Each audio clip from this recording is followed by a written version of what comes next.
Coucou les amis, on se retrouve pour les énergies de la semaine du 2 au 8 mai. J'espère que vous allez bien. Et puis on va regarder tout de suite ce qu'on nous annonce pour cette première semaine de mai avec le tarot manga. Allez, qu'est-ce qu'on nous dit s'il vous plaît? Ok. Qu'est-ce qu'on nous dit? Hop.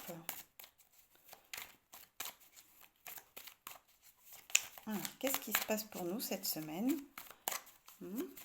Qu'est-ce qu'on traverse, s'il vous plaît? Hop.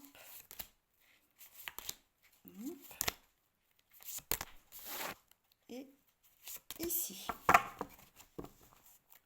Qui c'est comment? D'accord. Ok.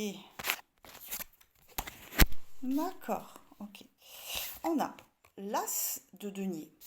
On a le 6 de bâton. Et on a le chariot. D'accord. En dos de deck, on a quand même la mort. Ok. Donc, grosse semaine.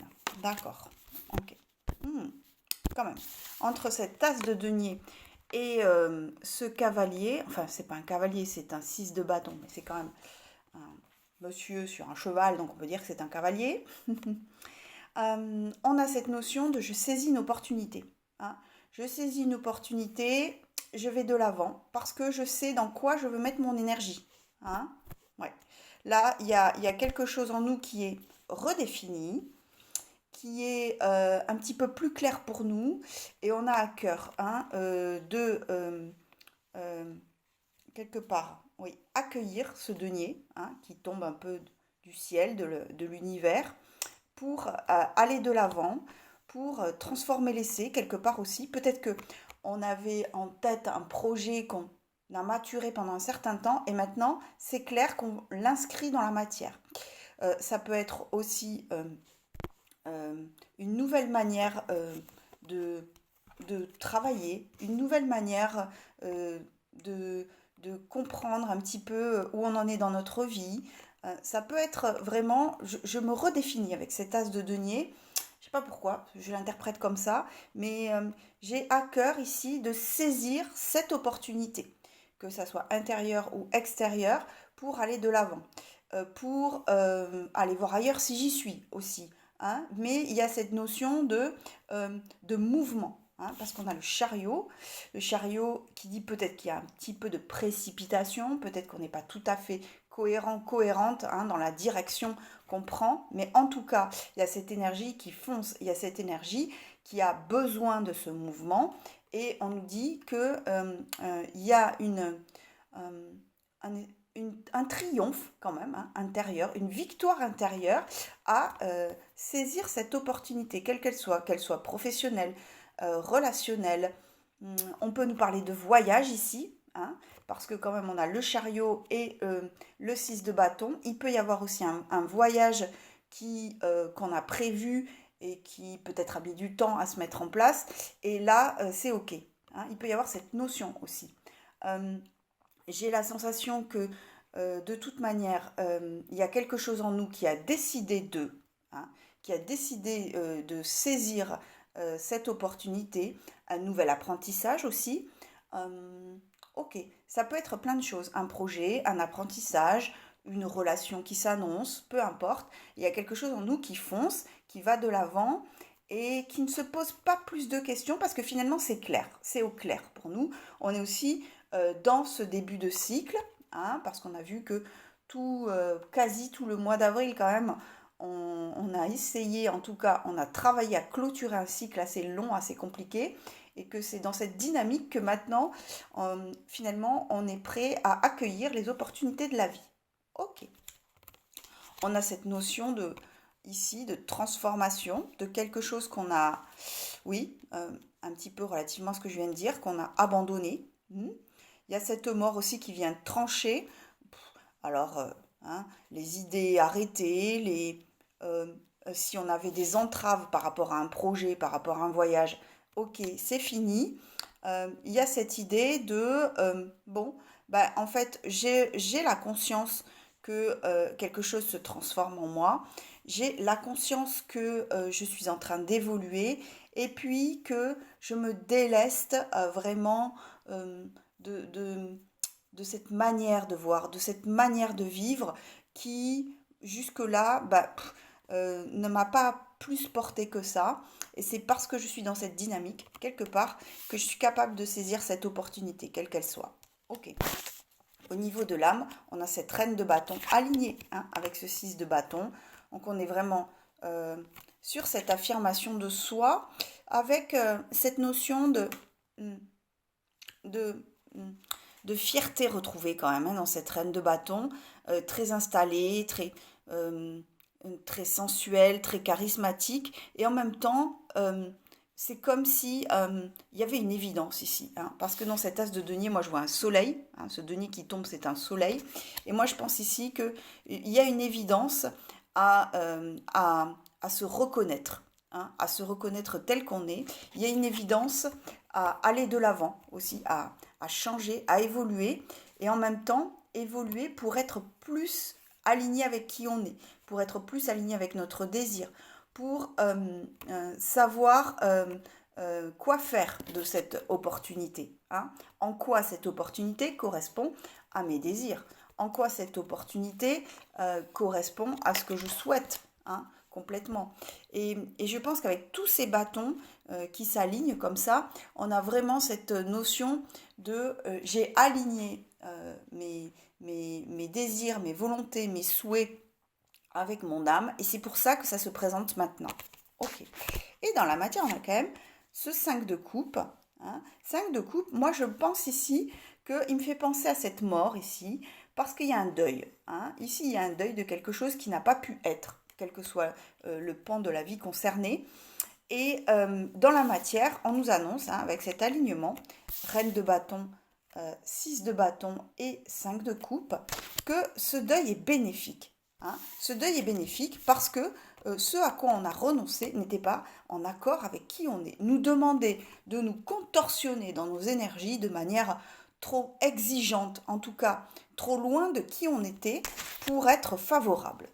Je pense qu'ici il y a une lecture assez claire de ce qu'on abandonne pour aller vers cette opportunité qui nous invite à un nouveau cycle, qui nous invite à relever la tête et poursuivre notre chemin.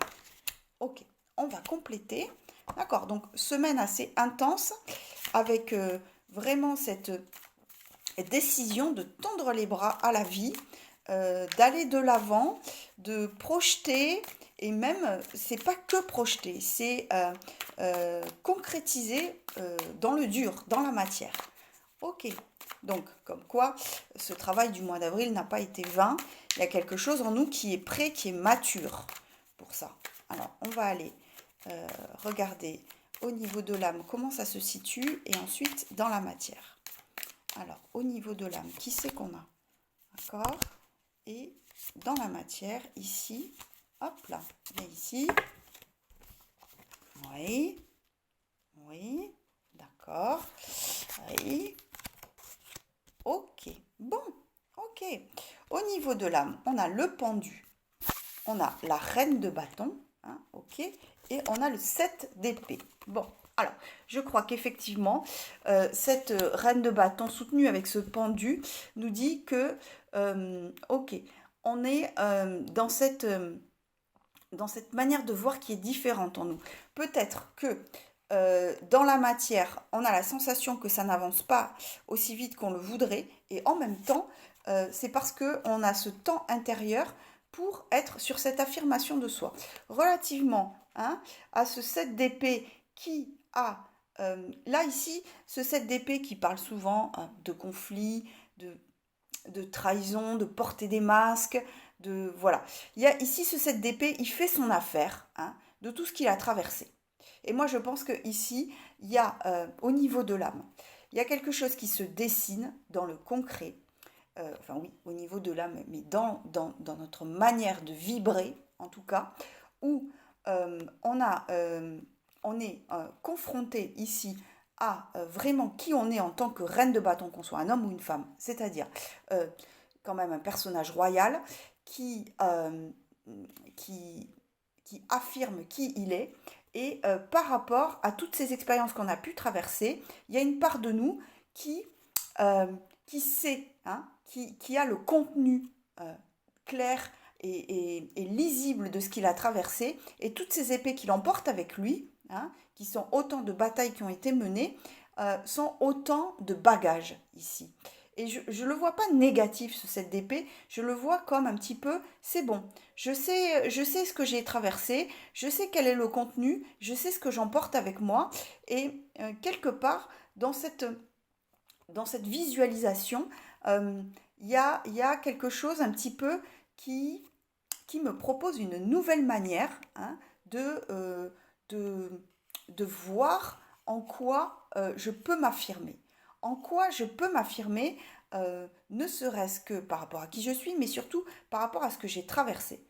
Comment je peux intégrer en moi toutes, toutes ces informations qui peuvent être douloureuses aussi à intégrer, mais il y a cette dynamique de, ok, j'en fais mon affaire et puis je sais ce que je porte, et quitte à refaire un tri ultérieurement, mais je sais où j'en suis ici, même si j'ai peut-être cette sensation de temps d'arrêt. En tout cas, je me visualise différemment.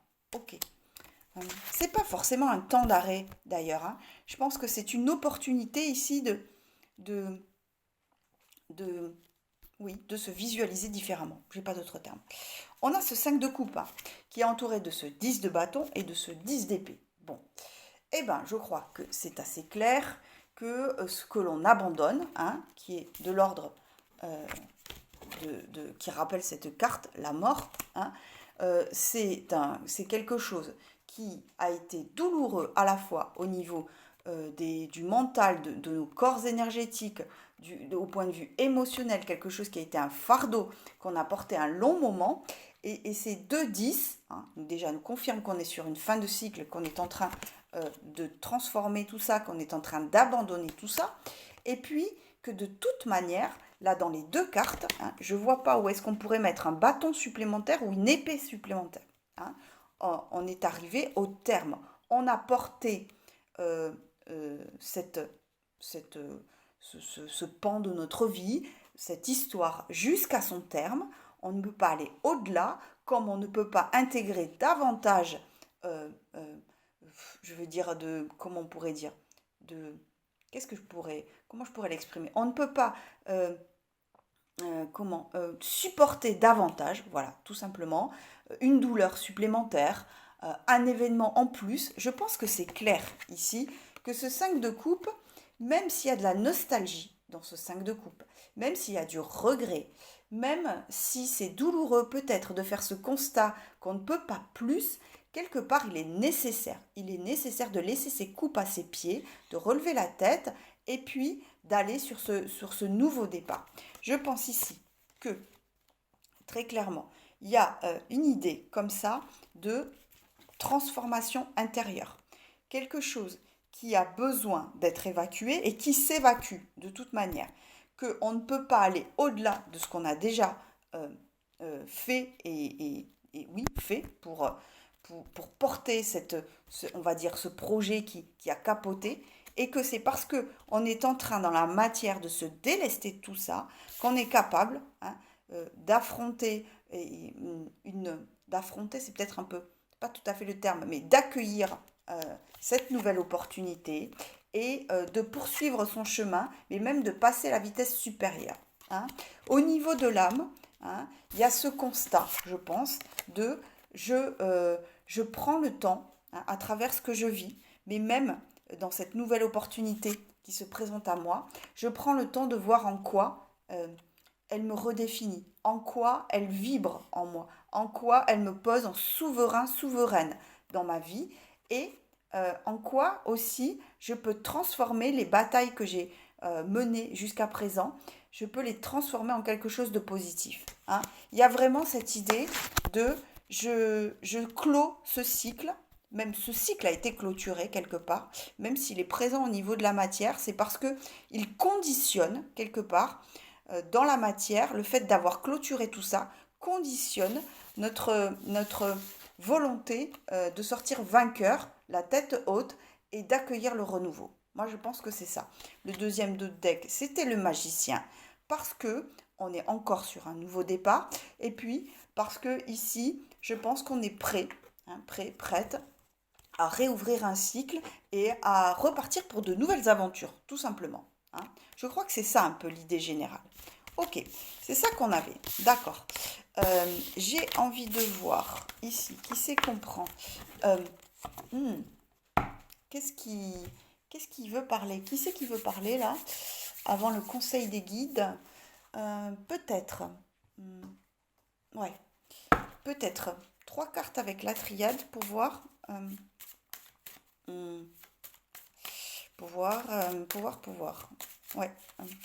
Ok. La nature de cette opportunité, hein. La nature de cette opportunité.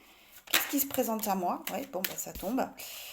Qui fait que voilà que j'ai ce mouvement à entamer ce cycle et même avec un petit peu de précipitation avec ce chariot, mais peu importe. Quelle est la nature de ce nouveau cycle, hein? Qu'est-ce qui fait que ok, ou quelles énergies sont en jeu directement liées à cette opportunité? Allez, zou. D'accord. On a réussite, on a mensonge et éternité. Bon, alors, on a quand même cette notion de réussite. Moi, je pense ici qu'on est on est capable de saisir cette opportunité parce qu'en nous, quand même, il y a une lecture des masques qu'on a pu porter jusqu'à présent dans le cycle précédent. Il y a une lecture de à quel point on a pu, par moments, se fourvoyer ou même peut-être comment, comment je peux dire, s'auto-centrer en, je sais pas comment dire, mais oui, euh, croire que telle et telle attitude était bénéfique, hein, quelque part. Et ici, je pense qu'on a cette lecture. On a cette lecture de à quel point on a pu se fourvoyer, à quel point on a pu biaiser notre regard, on a pu utiliser un miroir déformant pour essayer d'adapter la réalité à ce qu'on souhaitait, peu importe.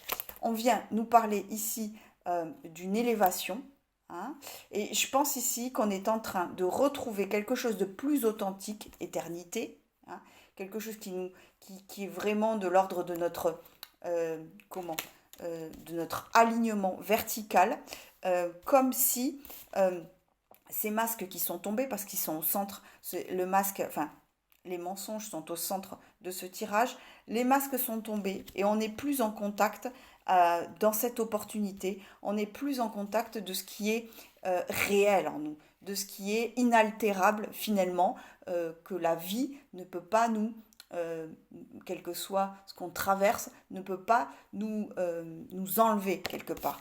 Et ces masques tombent, et c'est pour ça qu'on a cette réussite, d'abord parce qu'on accueille, avec cette réussite, on nous dit qu'on accueille pleinement cette opportunité, que ça peut nous parler de contrat professionnel aussi, ça peut parler d'une nouvelle formation, ça peut parler de papier juridique, peu importe. Il y a quand même ce déblocage qui se fait parce que ici, on y voit clair, parce on n'a plus envie de se cacher quelque part et qu'on a envie d'être dans ce mouvement d'éternité, retrouver en nous ce qui est éternel, c'est-à-dire notre lumière intérieure, notre flamme intérieure qui ne peut pas s'altérer malgré les événements de la vie. Euh, ok, d'accord, on a ça. Euh, Si j'ai envie de compléter. Allez, j'ai envie de compléter.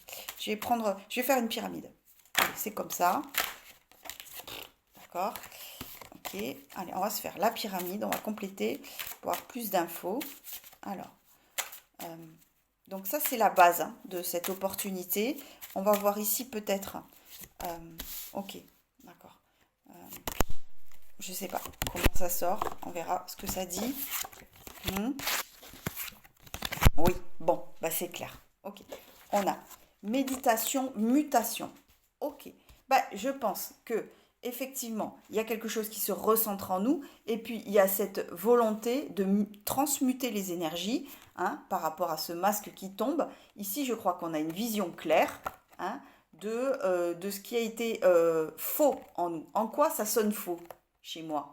En quoi ça sonne, euh, en quoi ça sonne, oui, faux, en tout cas en quoi c'est disharmonieux, en quoi je suis en train de trafiquer un petit peu intérieurement ce que la vie me propose pour l'adapter mieux à ce que je pense être, Et là, ça tombe, hein. Et ce regard un petit peu qui est plus centré, qui est plus zen, me permet de transmuter, me permet de me sortir de ce labyrinthe qui n'en finit pas pour aller vers un mouvement plus en accord avec qui je suis, hein. On nous dit avec là-haut la porte qu'on passe un cap, qu'on voit au-delà des apparences aussi, et que quelque part, il y a cette notion de non-retour. Moi, je la vois, cette porte, que vraiment, je ferme la porte. Je ferme la porte et je vais vers plus d'authenticité, mais surtout, je me propose, en accueillant cette opportunité, euh, de nouveaux horizons, de choses auxquelles je n'avais pas pensé avant, qui me permettent de clôturer tranquillement le cycle d'avant et de me proposer un tout autre paysage ici, je vois. Ok, bon, d'accord. C'est plutôt clair. D'accord, ok. Euh, on va prendre les conseils des guides ici. J'ai envie de voir. Euh, qui sait comment qu'on fait. On va voir ça tout de suite. Euh, on va prendre. Alors, on va prendre une carte sur un petit peu le défi de la semaine. Les énergies qui nous poussent, les énergies qui nous freinent. Donc, il y a un trop. Alors, on va faire comme ça. Hop là. Allez. Le défi de la semaine. D'accord. Les énergies qui nous poussent, les énergies qui nous freinent et allez, l'imprévu, l'aléa de la semaine. On va faire comme ça. Zou. Alors, hop, tac, tac, et d'accord. Bon, alors, le défi cavalier d'épée, bah, c'est un peu comme le 6 de bâton ou comme le chariot. C'est quelque part. Ce cavalier d'épée, qu'est-ce qu'il nous dit? Il nous dit, je fonce, je ne me préoccupe pas de ce que pensent les autres. Il nous prévient aussi que le défi, c'est de ne pas trop se précipiter, pas faire de jugement à l'emporte-pièce, parce que le cavalier d'épée peut être un petit peu cinglant dans sa parole, et on nous invite à la fois à foncer, mais à ne pas être trop non plus inconséquent ni dans nos paroles, ni dans nos actes, pour bien comprendre vers où on se dirige. Parce que c'est vrai que le cavalier d'épée a une direction très précise, hein. C'est assez clair dans la carte, hein. Il a ce but, qui est cet oiseau aussi, qui lui permet d'avancer, qui est cette ligne de mire. Et on nous invite ici peut-être à savoir vers où on se dirige plus précisément, hein. Ça, je pense à la carte du chariot qui peut être un petit peu disloquée, en tout cas tellement précipité que ça va à droite, à gauche, on ne sait pas. Ici, on nous demande, ici, peut-être dans le défi, d'avoir un but précis. Ok. Les énergies qui nous poussent, hein, c'est ce jugement, hein, c'est ce contact avec nous-mêmes, hein, comme on a vu avec cette reine de bâton qui était à côté du pendu, qui nous permet d'avoir une nouvelle vision de nous-mêmes. Je pense que le jugement ici, c'est un événement positif, c'est cette opportunité qui arrive, c'est l'intégration de notre lumière, de notre authenticité dans la matière que l'on reçoit directement au niveau du chakra du cœur, avec ses bras tendus, hein, qui accueille non seulement qui il est, il ou elle, hein, mais qui accueille aussi les opportunités de la vie. Et ça, c'est ça qui nous porte. C'est je suis ouverte à ce qui se propose à moi. Et dans ce qui se propose à moi, comment j'intègre ma vibration la plus élevée dans ma manière d'accueillir les choses, hein. Comment, à travers ces événements qui arrivent, parce que cette semaine, il y a des choses qui se passent, comment j'arrive à les intégrer de manière à ce que ça vibre avec moi, hein, mais dans l'authenticité, pas dans je transforme les choses, non, dans l'authenticité. Ok. Les énergies qui peuvent nous freiner, le fou. Ah, alors les énergies, il peut y avoir une appréhension ici à se laisser guider par l'instant T, à se laisser guider par la foi aussi, parce que le fou, c'est quelqu'un qui a la foi, à se laisser guider et à se jeter à l'eau ici, hein. Il peut y avoir une petite retenue à, à oui, à tendre les bras à cette opportunité, à se jeter à l'eau, à faire le premier pas, à quelque part, à entamer un nouveau cycle, hein, avec le fou, et puis ne pas se soucier du lendemain, de la suite, être vraiment dans l'instant T. hein. Ça peut être des énergies un petit peu qui nous freinent un peu, le fait d'accueillir. Ok. Et puis l'imprévu, on a les amoureux. Les amoureux, ça peut être quoi? Alors, effectivement, ça peut être une connexion particulière à une personne, d'accord? Ça peut être cette vibration euh, au niveau du cœur, quelqu'un qui vibre très fort pour nous, qui, ouais, que, d'accord. Et il y a cette connexion à cette personne, qu'on soit avec ou non, qui tout de suite vient nous ébranler, hein, peut-être, peut-être aussi dans le fait d'entamer un nouveau cycle, dans le fait d'accueillir une nouvelle opportunité, que ça va tout de suite nous faire penser à cette autre personne. En tout cas, dans tous les cas, on nous parle de choix, on nous parle de positionnement fort. Et je pense aussi que l'imprévu, c'est aussi cet as de denier qu'on a vu dans le premier tirage, qui nous confronte tout de suite à je dois m'orienter, je dois faire un choix franc et sincère pour aller vers quelque chose d'unifié en moi, hein. Et je pense que l'imprévu, ça va être de s'unifier par rapport à cette opportunité, que ça soit sur un plan amoureux ou totalement personnel. Ok, bon, très très intéressant. J'ai envie de faire les amours cette semaine. C'est comme ça. Alors, euh, il y a deux possibilités. Vous avez le premier choix, c'est deux pendules, hein. Donc, vous avez le premier choix, c'est un cube de Métatron, hein, voyez ce cube, entouré d'une petite lune. Enfin, moi j'appelle ça une lune, mais oui, on dirait une petite lune. Ou vous avez le pendule en bois. Ok, donc voilà, je vous laisse vous centrer, faire votre choix. Ok, hein, ça peut être la couleur, ça peut être la forme, c'est ok. Ça c'est en lapis lazuli, pardon. Donc lapis lazuli ou bois. Ok, je vous laisse vous centrer tranquillement. Je vais faire le tirage pour le premier choix, donc le cube de Métatron. Qui c'est qu'on prend? Tac, tac, tac. Oui, j'ai envie de voir ça. On va aussi tout de suite prendre une carte des énergies de l'univers, hein, euh, oracle que j'aime beaucoup, avec des très très jolies cartes. On va prendre une première carte pour voir un petit peu l'énergie générale ici, hein, euh, que je vais peut-être compléter avec la triade. Ouais, j'ai envie de faire ça comme ça. Allez, on va se prendre une carte ici. Hop, on va se prendre une carte de la triade pour compléter celle-ci. Hop, qu'est-ce qu'on nous dit ici? Hop.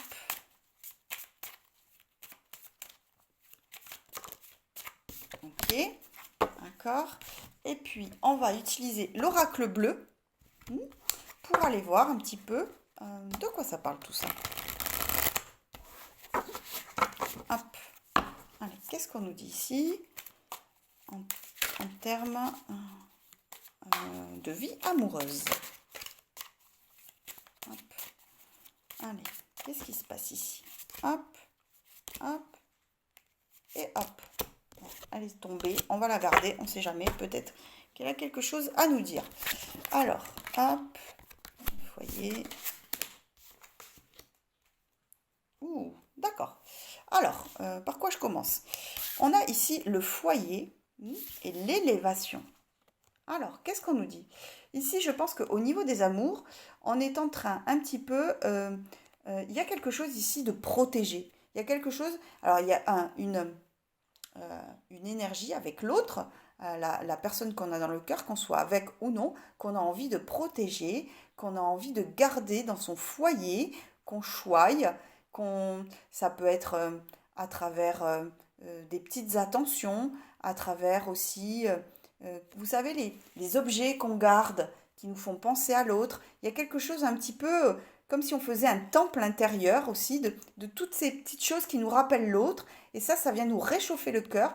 Il y a cette notion d'élévation, comme s'il y avait la conscience, hein, que l'énergie de l'autre, qu'on soit avec cette personne ou non, euh, est présente dans notre foyer et qu'on avait envie ici, envie ou besoin d'ailleurs, de faire grandir ici, hein, de faire grandir cette énergie au sein de notre foyer. Alors notre foyer, c'est notre maison, hein, notre lieu d'habitation, mais aussi à l'intérieur de nous. Et à l'intérieur de nous, on est en train de faire grandir un petit peu cette énergie qu'on a avec l'autre. Ok, on a le cadeau, la ville, ok, et puis le temple. Alors, il y a assez étrange ce tirage, mais peu importe. Qu'est-ce qu'on nous dit ici? Alors, déjà, entre la ville et le temple, c'est deux choses assez contraires, hein, parce que la ville, c'est plutôt la vie active, le fait d'être en mouvement, ça peut être le travail, c'est une vie active, et en même temps, on a le temple un peu qui rappelle un peu cette carte du foyer. J'ai l'impression ici que il y a quelque chose où on est à la fois beaucoup happé dans notre vie professionnelle, en tout cas dans notre vie de tous les jours. Et on nous invite ici peut-être à faire attention justement à cette énergie du foyer, à notre temple intérieur dans notre histoire amoureuse. Hein. Si qu'on est cette personne, qu'on soit avec cette personne ou non, on nous invite peut-être à nous recentrer dans notre temple intérieur et pas se laisser forcément happer par la vie de tous les jours euh, pour, comment je pourrais dire, pour savoir où on en est ici. Hein, parce qu'en dos de deck, on a l'indécision. Il y a quelque chose en nous qui est contraire, en tout cas qui est hésitant, parce que je pense qu'il y a un cumul de choses ici, entre la vie pro, la vie de tous les jours, et puis prendre un temps intérieur et savoir à quel moment on accueille l'autre dans notre temple intérieur, ok, il y a cette sorte d'indécision. Et pourtant, il y a ce cadeau ici, avec d'accord, cette espèce de diadème. J'ai l'impression ici que il y a quelque chose en nous quand même qui a envie, hein, de pouvoir équilibrer ces deux énergies. Et ça peut être un cadeau qu'on se fait. Ça peut être aussi l'autre qui nous propose quelque chose, un cadeau, hein, je ne sais pas, une activité, une sortie, quelque chose de peut-être plus symbolique, qui nous permet un petit peu de faire un équilibre entre ces deux énergies. Et je pense ici que ça soit nous qui nous fassions ce propre cadeau ou que ça soit l'autre, en tout cas, on va pouvoir travailler sur harmoniser un petit peu ce combo de cartes, en tout cas. Et ça annonce quand même des moments de plaisir, des moments de joie qui vont peut-être nous bousculer dans un premier temps, hein, en tout cas venir perturber notre énergie tout de suite, mais en même temps qui viennent résonner profondément avec nous. Donc il y a quand même ça qui est très fort. Ok, intéressant. Et c'était quoi l'autre carte? Ah oui, le commerce. Ouais. Le commerce ici, ça me parle de cette carte de la ville où il y a beaucoup de, il y a une suractivité. Moi, je pense qu'on est en suractivité ici de la vie de tous les jours, hein. Professionnelle, je ne sais pas, peu importe. Il y a une activité qui nous prend beaucoup d'énergie et c'est pas forcément équilibré avec le fait d'accueillir l'autre. D'accord.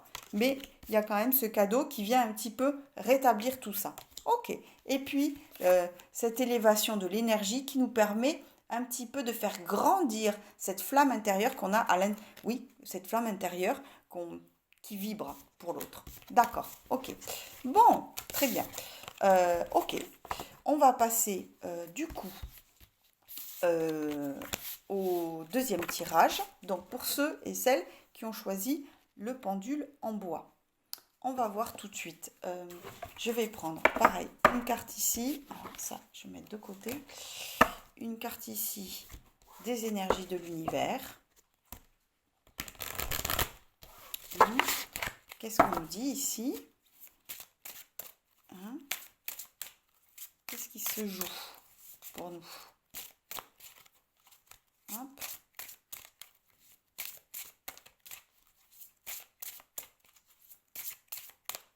Hop. D'accord.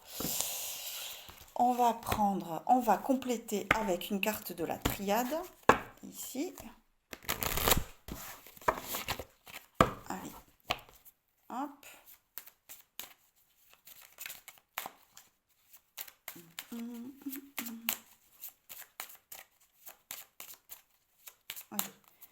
petite carte pour compléter. Et puis, on va aller voir un petit peu ici, avec l'oracle bleu, qu'est-ce qui se dégage dans cette vie amoureuse pour le second choix. Hop, et ici.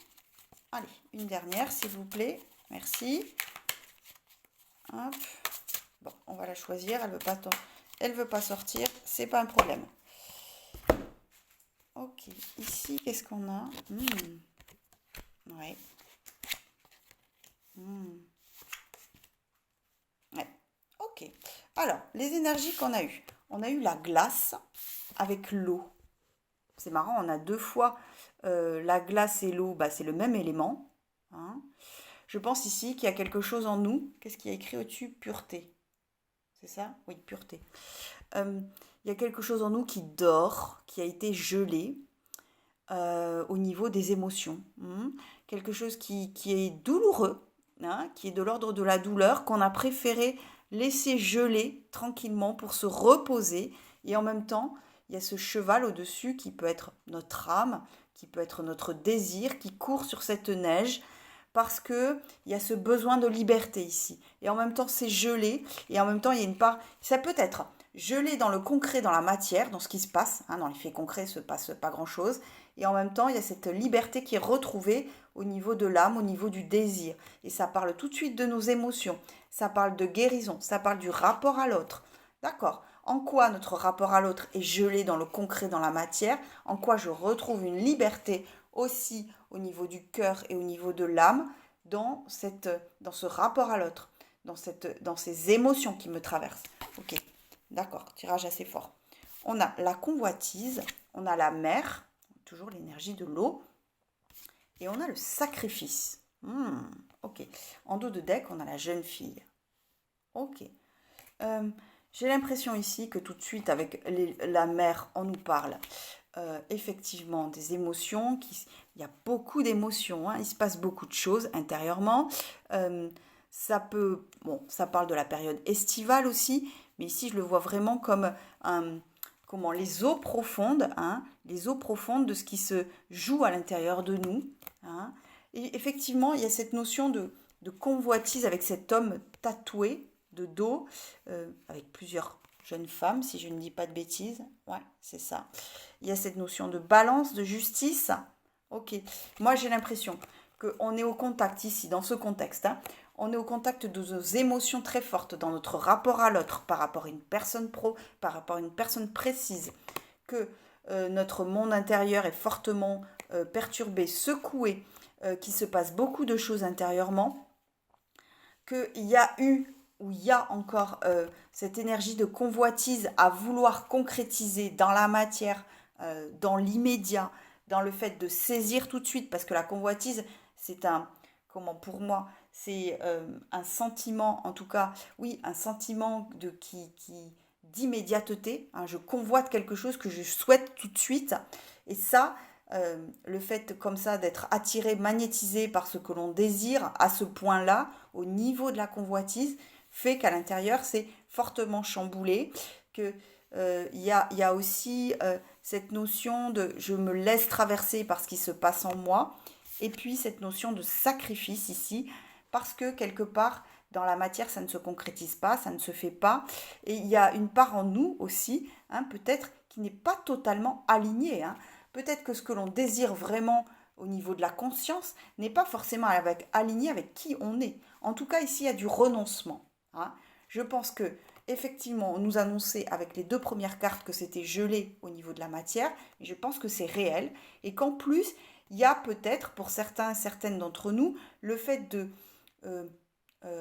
revisiter si ce que l'on convoite est complètement aligné avec qui on est. Peut-être qu'il y a une part de nous qui se sacrifie ici. En tout cas, il y a un renoncement. Et on nous demande, avec la jeune fille, déjà de nous regarder dans le miroir.